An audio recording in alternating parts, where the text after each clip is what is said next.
All right, hey, welcome to the Wake Coaching Podcast. I'm Jeff. I'm Allie. This is Allie. We're married, and she's the better half, right? We are. And so 4 years going 4 strong. years, yes. Woo, Our book been a is while. coming out soon. Yeah. How to make it 5 years? No? Yeah. So normally when we're on here, we can be in our house and there's whiteboards. We do a lot of whiteboard sessions with all of our children, and you see all the children. They're crazy. So we needed a break. They're at home and we're in the studio.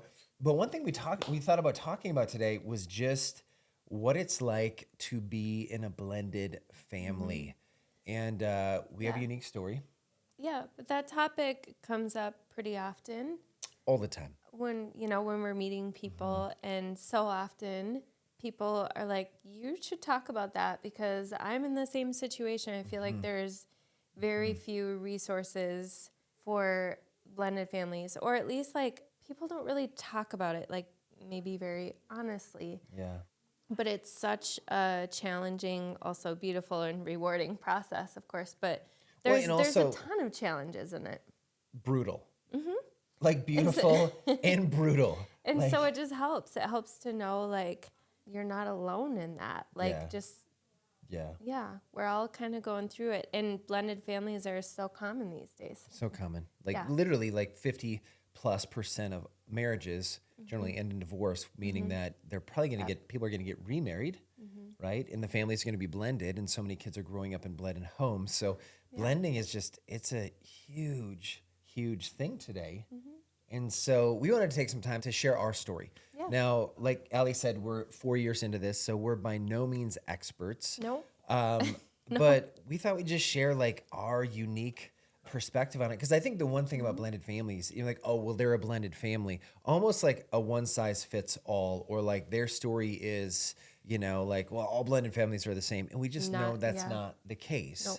It's like saying that all kids are the same, right? And, if you have multiple kids, they're kids, but they're not the same in any form or fashion. Yeah. There's so many different unique dynamics that go into blended families. Yeah. And so we're going to take some time today to talk about it and just kind of tell some of our story and some of the things that we honestly have been super brutal. And even some of the things that we found is like, wow, that's so beautiful. I wish we would have known earlier. And so I hope this helps today. I'm sure that if you take some of the principles, because please don't take like, oh, well, Jeff said this or Allie said this, or this is exactly how you do it. Don't do that, because really it's more principle oriented than it is just the very like, here's the blueprint for it. Because something we might say you could take and actually apply it to your family and make it exponentially better. Or there might be something we say today you might totally disagree with, and that's fine. You're wrong, but it's okay. And so just kidding. Just a conversation. Just kidding. Just a conversation about it. So what do you want to kick it off? To give a little bit of context Yeah. to our lives and our blended family, and we have our whole story that we've recorded. If you want all the details, A few episodes ago. you can go back to Yeah. that episode. But in a nutshell, Yeah. Jeff and I were both widowed.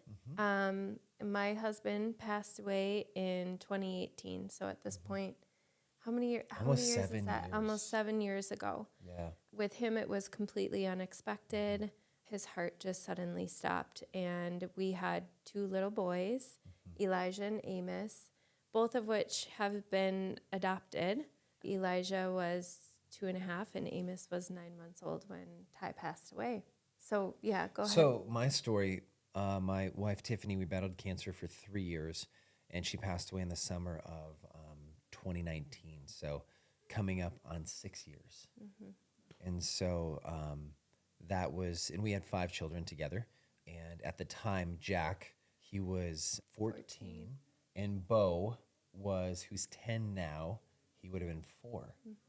So it's interesting, even in that, like he was. That was the oldest and the youngest. That was the by oldest way. and youngest. Yeah, that was Yep. the span. And so, and then Noah was in there.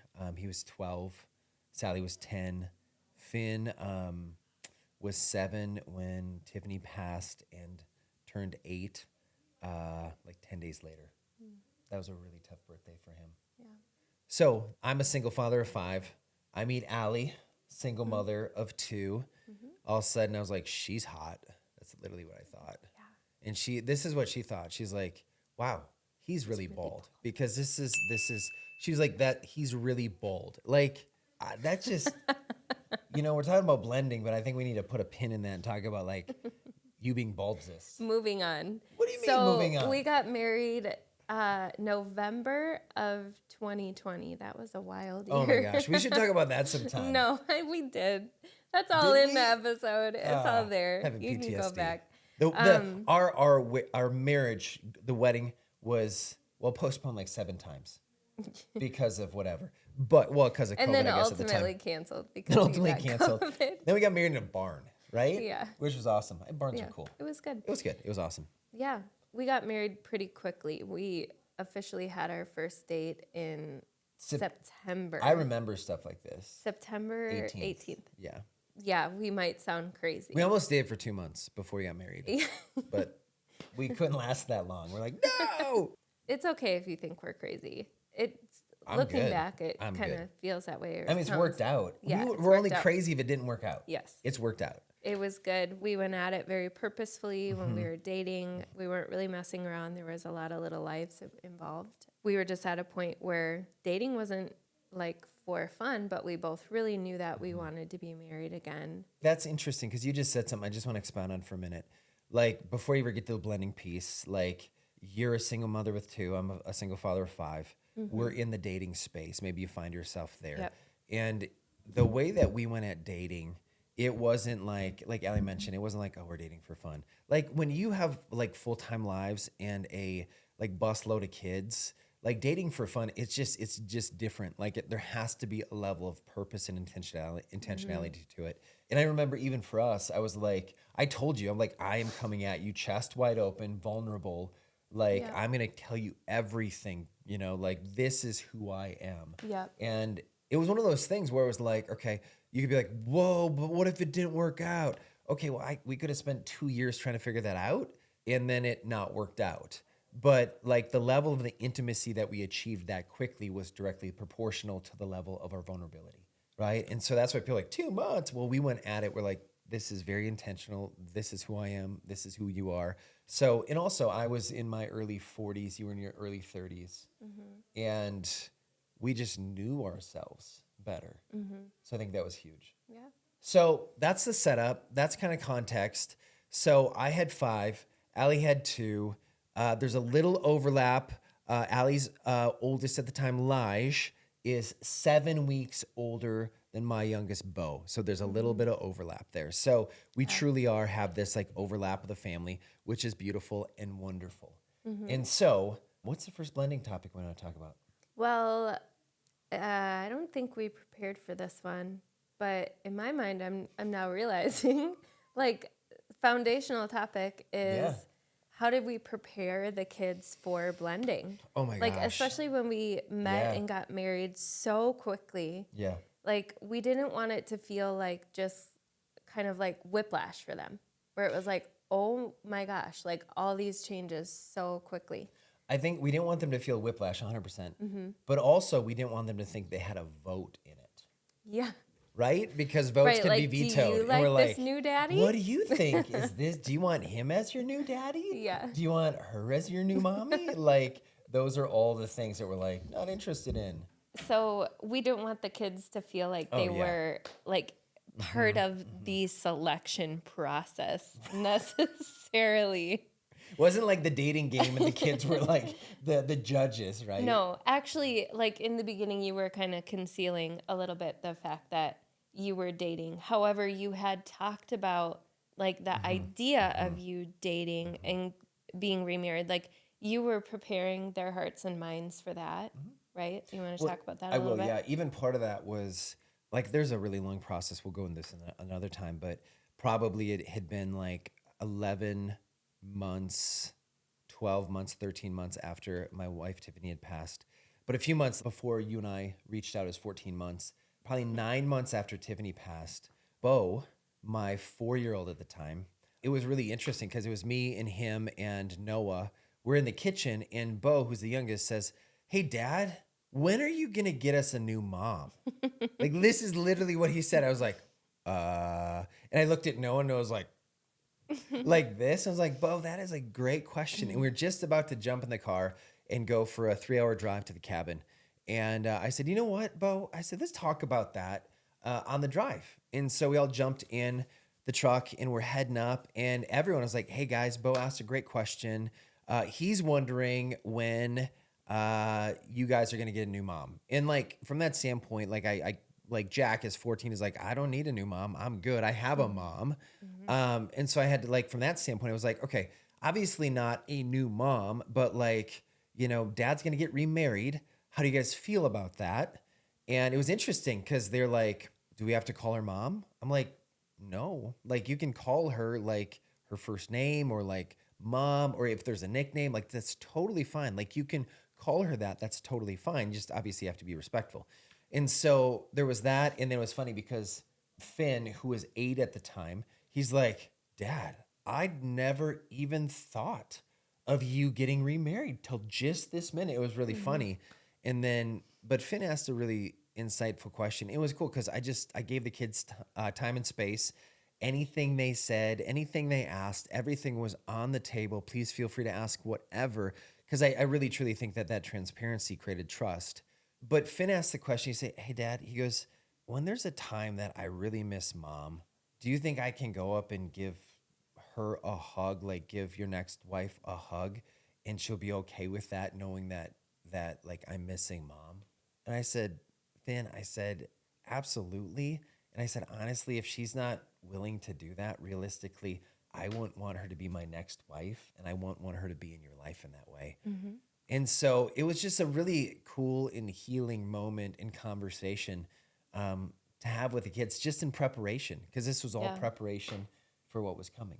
Yeah. And for my two, they were quite a bit younger than your kiddos. And so there was a lot less like conversation about, you know, prepping them. I had been single a little bit longer, and so I had started dating a little bit more than you had. And so they were it was almost the opposite with them, where I had to protect them. Like if they saw that, you know, I had a relationship with someone, they were like, is that our new dad? Like they were just like making an assumption that that's what was going to happen. Like we were going to get married and that was going to be their new dad. And so I had to like really kind of protect them from the process a little bit, because I think they wanted that so badly. They wanted a man in their life. They wanted a father figure. And so that was a lot of what I was having to do, is like keep really clear boundaries in place to protect their little hearts. So such a different like process and Totally different. experience. Yeah. But And what's yeah. funny, I'll share the story. The first time that I ever talked to Elijah and Ames, it was like FaceTime, right? And I just remember because I had my hat on backwards like this, and we were talking, and I was like, hey guys, like I got a chance to meet him or whatever. And then like you sent me a picture, because then after we were done hung up, they ran up and they got hats and they Elijah put them had on his hat on, backwards. yeah. And like, look at, you know, and I was Yeah. like, that was such kind of a really cool moment, you know, just a connecting moment. And I will say this, like I was intentional as well, like the protection piece. Like I had a whole story made up that I was going on dates, and the kids are like, Dad, where are you going? And they kind of So wondered, dumb. like, are you going on a date? I'm like, no, guys, I joined a bowling league. And they're like, you did not, you didn't even bowl. I was like, no, guys, I joined a bowling league and I'm going to the bowling alley. And obviously, alley. Yeah. It was so Such a dad brilliant. joke. Like, No, that's I'm not going to the brilliant. bowling alley. I'm on the bowling Okay. team. It was brilliant. Like, it was the best cover. No one saw through it. Airtight. Mm-hmm. And then when I told them that Allie was her name, they all rolled their eyes. It was Just pretty as I awesome. am doing now. What? Yeah. So that was kind of the initial, We kept it under wraps for at maybe least a few weeks.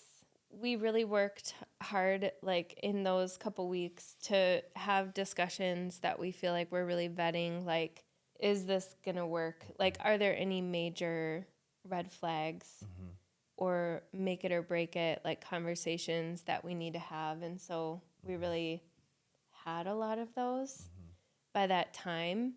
And so we tried to wait to like bring the kids into the process until we at least felt really confident in like there's a real opportunity for a future together. Yeah.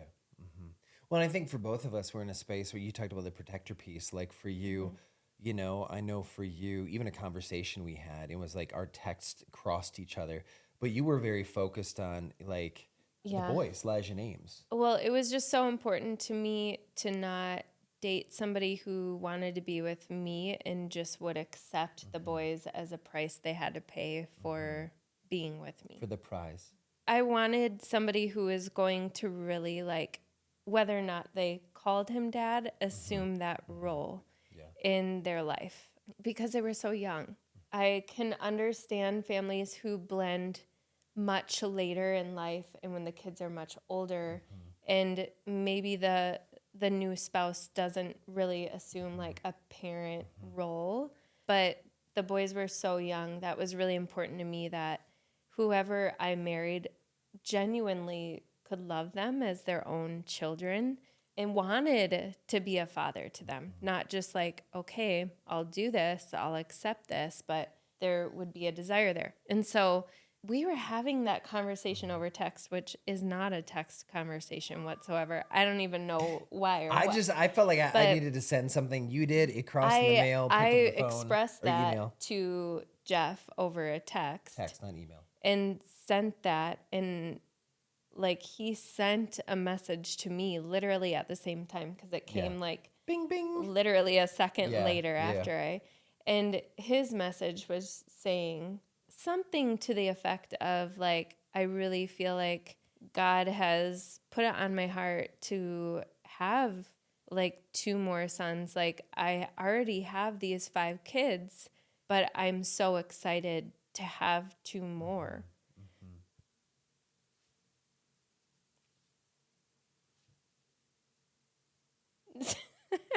Say something. Why you I'm just giving staring space at to it. me? This is beautiful. Yeah, it meant so much. That was honestly the moment that I was like, okay, this is it. You're gonna see past my bald head. Yep. No, and it's interesting because we're both in a space where like Tyler had passed away, and the boys they didn't have a father figure, right? No. They had your dad and My your dad and brother-in-law. my brother-in-law Bill and Fred are did an like amazing job of incredible humans. Like they literally, for the 2.5 years that Ty had passed away before I stepped into the picture, incredible they jumped incredible in men. in a big way. And then for me, like, okay, like Tiffany she's in heaven. So like the kids need a strong maternal figure. Like whether they say mom or Allie or whatever, like they needed that. And so it was different from that standpoint because it wasn't like, well, you know, they'll still see Tyler on every other weekend or whatever it might be, like Yeah. the shared custody component was like, no, there is a void, a vacancy, a vacuum of that position. So it's like, okay, I need to step in. And at their age and stage, it was easier to step in Yeah. because for the most part, Amos, he remembers stories Yeah. of Daddy Tyler, and he, you know, maybe remembers a presence of Daddy Tyler, but that's about it, you know, and maybe pictures and whatnot. But then then Lige remembers to a greater degree, but still at 2.5, like he's only, you know, developed so much at the cognitive level that he like that's my dad. Anyways, as they age, it differs, the unique challenges. And so that's even where like for like my 5, like that was an interesting piece because Bo, who asked for a new mom, was 5. He calls you mom. And he's the only one of my 5 that call you mom. Yep. And it was interesting because he wanted a new mom. He's like, we get a new mom. And then all of a sudden he calls you mom. But then Finn, who was 8, Sally, who was 10, Noah, who was 12, Jack, who was 14, you're Allie to them. Yep. How does it make you feel? Yeah, I think that was another huge like learning point in blending is just the expectation about relationships that you'll have with the kids. And for us as a family, we had decided it was important that like we didn't use the word step. Like there wasn't, you know, he's my stepbrother or like Stepmom, stepdad, stepsister, yeah, we don't stepbrother. really use term. For the kids, they're brothers, and they're one sister, right?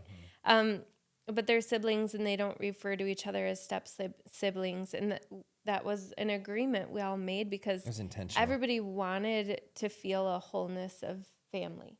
So that's just a few of the lessons that we've learned, of course, like things that we really believe are important within the blending process. And that's not exhaustive. I think we could talk about this topic for hours or days. I think there's gonna be new iterations as Yeah. the kids grow, as we grow, as we learn more. We'll share more in future episodes. So I hope today, as you heard from us, I hope this was encouraging for you. I hope that there's a few nuggets you could pick out of there and put to use. And honestly, I really, if anything, hope I just want to encourage you. We want to encourage you that you're not alone in it. You're not alone in the struggle, in the battle. Keep going. Don't quit. Don't give up. Don't give up on each other. Don't give up on the blending process. You're going to make it. If there's any other topics about blending that you want to hear about, any questions that you have, like we would love to hear Drop from it. you because we are an open book. So if there's anything that we've learned that can maybe help others, we'd love to share it. So please drop us a note. We'd love to hear. So with that, weight coaching, we're out. But I encourage you, if this did benefit you at all, share it with someone. Like it, comment, be sure to subscribe to Weight Coaching. We love you all. Have an incredible